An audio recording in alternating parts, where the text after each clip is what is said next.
Hello বন্ধুরা, আমি দীপিকা।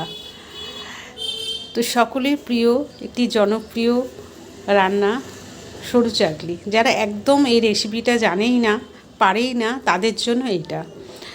তো আমি 1 গ্লাস চাল নিয়েছি।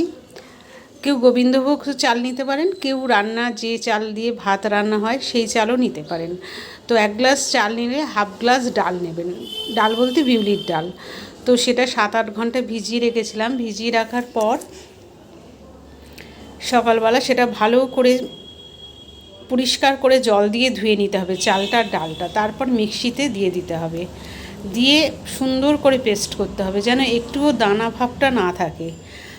দেওয়ার পর খুব পাতলা করে সেটা গুলতে হবে, মানে এমন গুলতে হবে মানে জলের মতন, মানে হাতাতে যেন পাতলা থিকটা লেগে থাকে শুধু। তার মধ্যে একটু নুন মিশিয়ে দিলাম, দেখতেই পাচ্ছেন আমি একদম পাতলা করে গুলেছি। তার মধ্যে একটু নুন দিয়ে দিলাম। নুন দেওয়ার পর ননস্টিকটা ভালো করে একটু তেল ব্রাশ করে নিলাম। ননস্টিকটা খুব ভালো করে গরম করে নিতে হবে। গরম করে নেওয়ার পর সেটা সিমে করে দেবেন। দেওয়ার পর 1 হাতা আমি চাল আর ডাল গুঁড়োটা দিয়ে দিলাম। দিয়ে ভালো করে ওটাকে চতুর্দিকে চাড়িয়ে নিলাম, কারণ এটা যেন মোটা ভাবটা না থাকে। যতটা পাতলা হবে ততটাই খেতে সুন্দর হবে।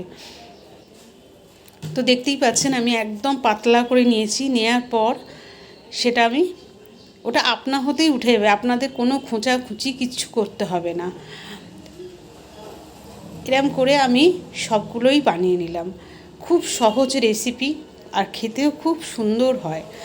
এটা আমি গুড়ের সাথে পরিবেশন করলাম। আপনারা চাইলে এটা আলুর চচ্চড়ি বা অন্য কিছু যদি পারেন অন্য কিছুর সাথেও পরিবেশন করবেন, তবে গুড়ের সাথে খেতে বেশি ভালো লাগে।